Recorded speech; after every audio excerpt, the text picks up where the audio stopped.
This video is not targeted at, aimed to, or made for children in any way.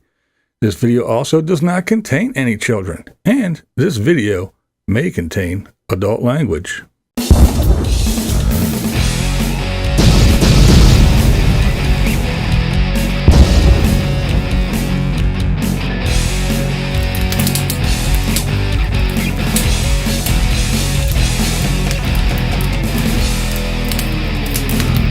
Alright, let's start with prepping the canvas board. I'm going to use some Liquitex blending medium. Yeah, put that down first. Spread that around. This helps the paint from drying right away, like acrylic would do. It keeps it nice and wet and blendable, just like the thing says. And we're going to add titanium white. A lot of people use gesso and this and that and all kinds of things. I just put some blended medium down and the titanium white, and that's how I prep my surface. And yes, this is a canvas board. It's not a stretch canvas. It is a flat piece. I prefer it because when I do the detail work, I like the smoother surface, and they're fairly inexpensive. And while I'm learning and not going crazy, I like these. I did try the regular stretch canvas. They're okay, but it's a little bit more textured, and you can see that. Now I'm going to go in with the phthalo blue. Now some people said that they wanted to see what I did in real time, so there's not a lot of this actual real time stuff, but just to show you exactly how long it takes as compared to what you see on the time lapse. But yeah, gonna lay some blue down, kind of dab it here and there in some spots, and then gonna take the brush and I'm just gonna start blending it out, basically. It'll stay kind of blue at the top, and as you go down, it mixes with the white that I put on there and that blending medium, and it blends it out, and it automatically just blends the blue out into a lighter blue automatically. Instead of putting a dark blue and then light and then putting, making it lighter, just do it this way, and boom, there we go, back into the time lapse. As you can see, it takes a little bit longer than it looks like when you do these time lapses, but there you can see how it did it, how it blended it out. Now we have phthalo green. I'm going to mix the green with the blue with a palette knife, because we're ready to put the things in the far background, and we want cool colors for the back because it pushes them back, and the cool colors are blues and greens, where warm colors are the reds, the yellows, oranges, stuff like that. But anyway, so I'm gonna lay some things in, and again, here you go, this is real time. See how nice and slow this is and how long it takes. Now I mixed it up. I'm gonna put a little dab on here just to see if it's what I want, if I need to mix it again or not. But yeah, so this is real time, and then I go into the the time lapse, because yeah, this takes a long time, mixing paints and cleaning brushes and everything in between. So here we go, boom. So basically what I'm doing, I'm just laying in some mountain shapes in the background, and it is again green with some blues mixed into it. Let's see, went from the time. This is what it looks like in real time. La la la la la. Yeah, it takes a while. And again, I'm not really used to using a palette knife. I'm a more detailed oriented person, so I use brushes and things like that. But yeah, so Here we go again, back into the time lapse. So just laying in some mountain shapes. And the blue and mixed with the green pushes it back and sends it way back into the background.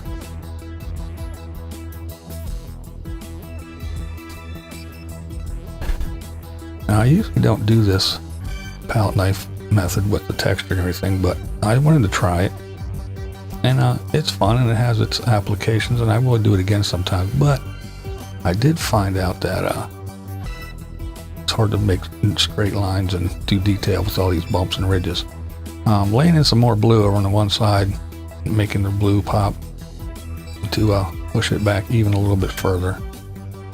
It still has the green in it, but you can see the blue, but I'll mix some greens in with it.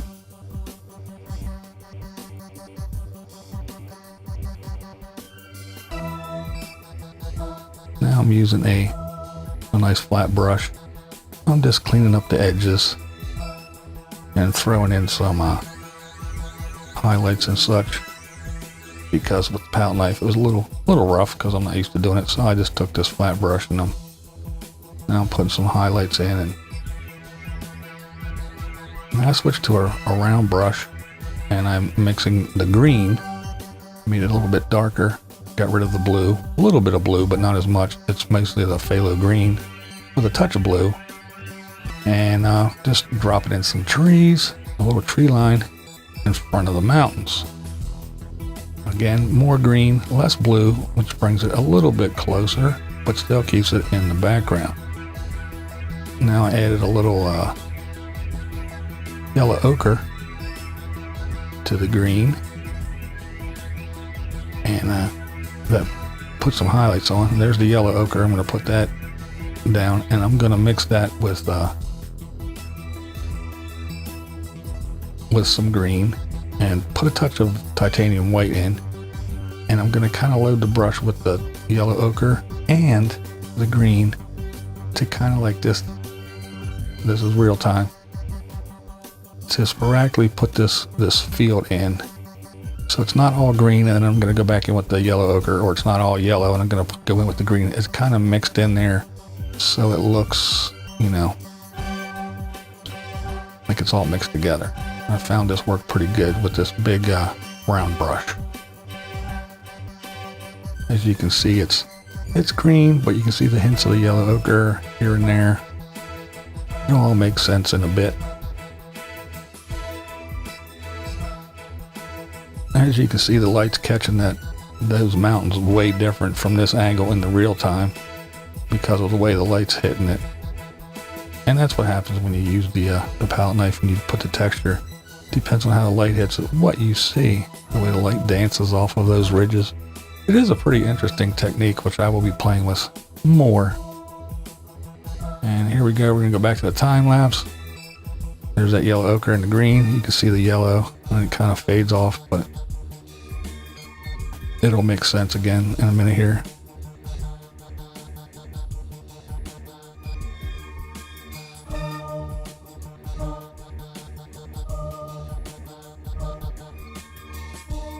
I added a touch of a red, just a little bit, to the yellow ochre. That pushes it forward because that's a warmer color, so that'll bring it more to the foreground as I got up close.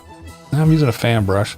I'm taking that yellow ochre and I'm going ahead right along that tree line there at the base of the tree line to define the field from the tree line.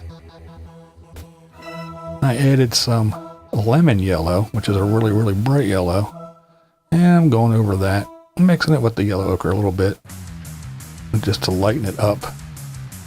So you got the green, you got the yellow ochre, and then you have the mix of the lemon yellow and the yellow ochre on. Now I'm mixing again a little bit more of the blue in with the green and putting some highlights and some tree in the trees, leaving some of them really dark, pushing them back, and the other ones in the foreground. Now while I got this blue and green going on in the blues, I'm going to go ahead and I mixed up some blue And I'm doing some darks and highlights and everything on the mountains.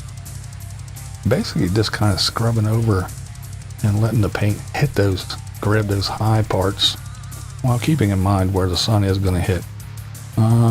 In this one, the light source is if it was coming over my right shoulder, not from just the direct right of the painting, but like going from over my right shoulder onto the page, and you'll be able to tell. Now we're going to drop in some it's the yellow ochre again. And I dropped in some flowers. Then as I see things, I just go, let me add this while I got it. Now we're throwing some stems and things in the foreground, which I mixed the green with some white and yellows to get a light green. Now I'm going back onto yellow ochre and I'm dotting in the indication of flowers all over this field. Just a giant field of flowers. And I said that it kind of makes sense why I was doing the green and the yellow ochre, kind of combining it. So now you can kind of see where I'm going with it. And some more of that light green color. We're going to throw in some stems and things for some foreground action. That's right, getting ready to do some foreground action.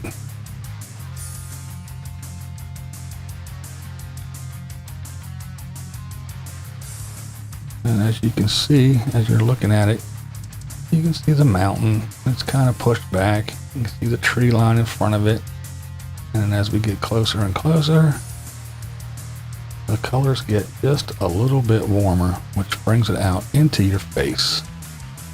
All right, now we're going to put flowers. I'm going to start with the base color and shape. Just kind of block it in right up here in your face. You're looking at these flowers, past the flowers, on off into the distance. This is the yellow ochre that I use throughout the field. I'm laying that down first in the some general shapes, and then we'll go in with all kinds of different things and make it look better.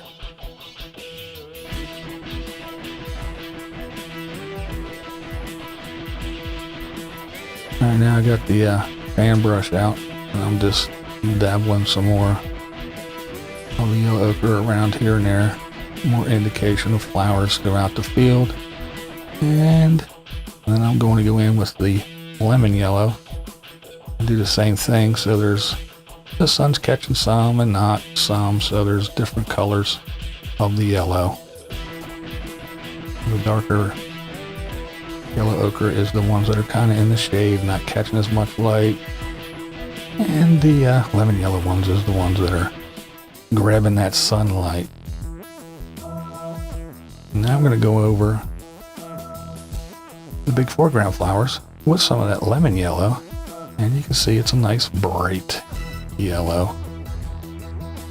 And we're just going to kind of go over it all, let that yellow ochre kind of show through a little bit. I thinned it down a little bit, the lemon yellow, so the yellow ochre you can kind of see through it, see it through the lemon yellow. And then I'll go around the edges and really lay the highlights in. Now we're going to go ahead and put the centers in. Get a little liner brush, start putting some little dots in where you can see the centers of the flowers. Do the backs of the flowers.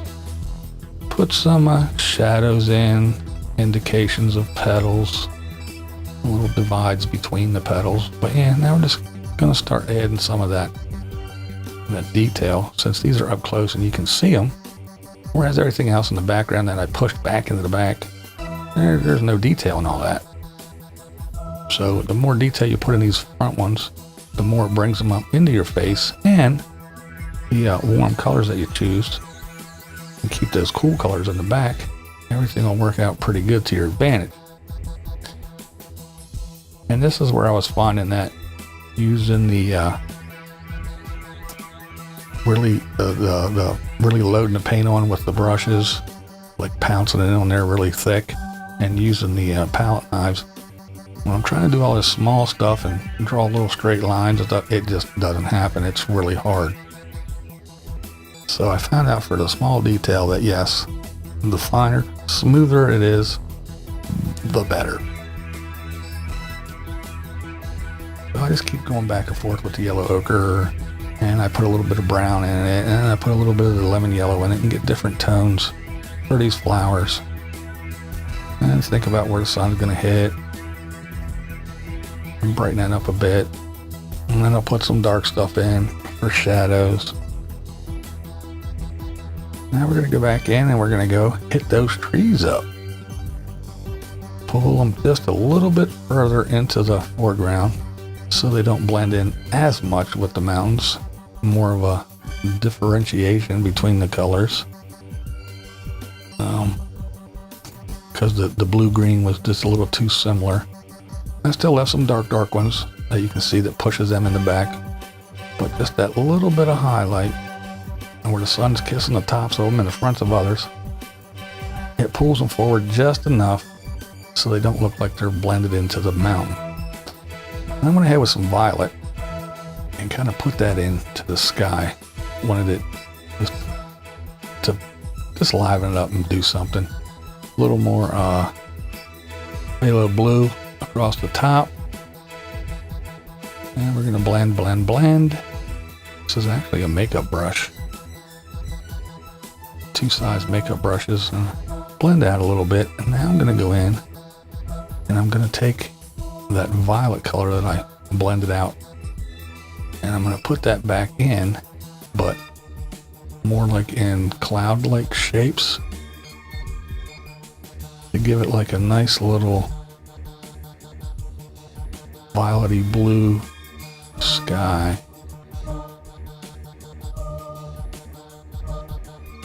Now we're going to drop in some shadows on these mountains. Here we go. We're going to go some real time. See, this is how long it takes to drop that little stuff in. Drop it in. Go over and reload the brush. Mix some more paint. Yeah, this is how what I go through. And it's hours and hours and hours. But you throw up a little time lapse and boom, it's done in no time.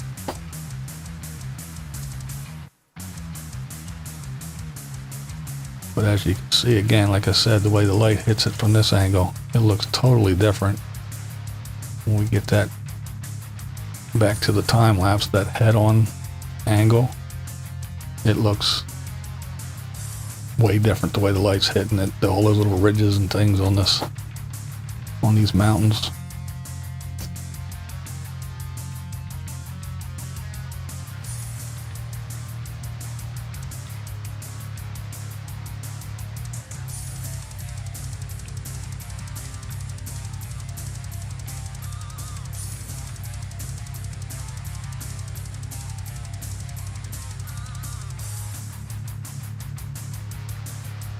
Yeah, even the sky looks different from this angle.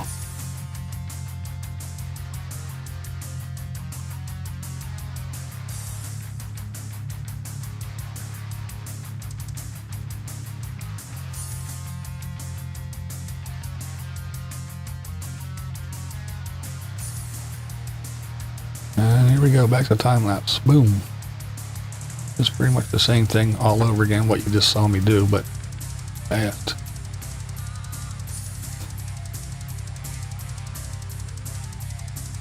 There, brought those mountains to life. Got those trees, brought them to life. Our field's pretty much set. Now let's just work on getting these flowers all detailed out. Put some little leaves and stuff. And those little fuzzy nubs that are on the stalks. Pop some of them in.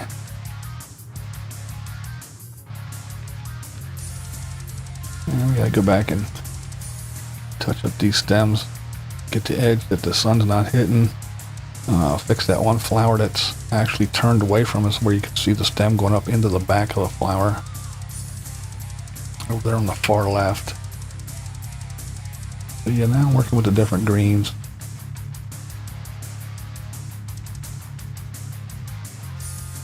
Detailing out. Taking light source into consideration. Then I decided I need some little buds. Got a bunch of flowers, but I don't have any buds, so let me throw some little buds in here.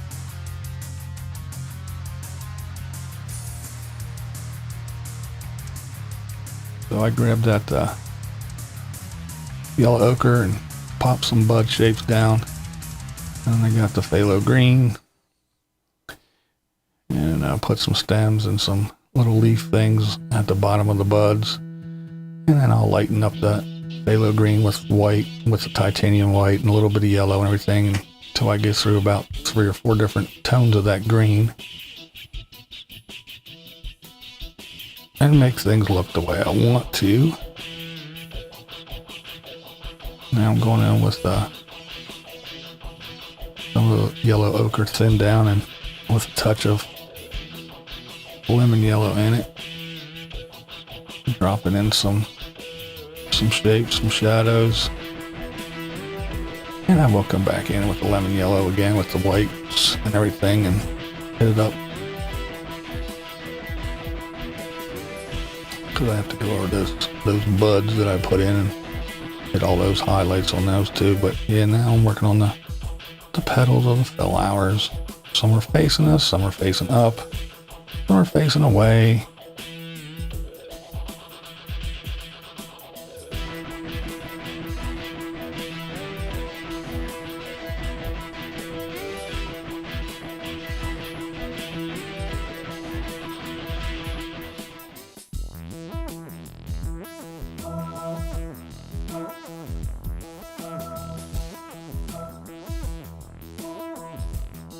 It's all about these things in the foreground.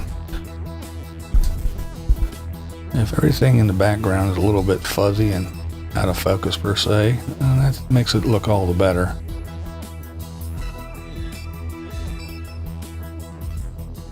Because it does draw your eye to the front. Makes it look like you're looking almost through a camera lens. You know how it kind of focuses on that foreground and makes everything in the background a little bit fuzzy. I went over to the right side here and dropped in some little browns just to pop in some centers, and then I just drew some flower petals around them, but made them small and kind of fuzzy, like they're not as in focus.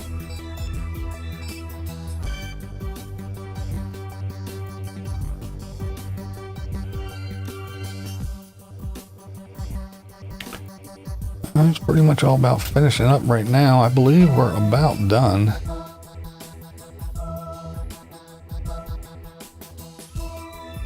So yeah, just popping some more of that lemon yellow in with the fan brush, and there it is. Ta-da!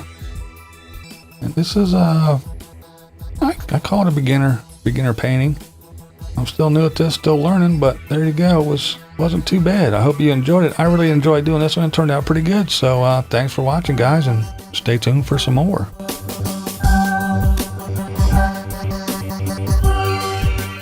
What we do here is go back.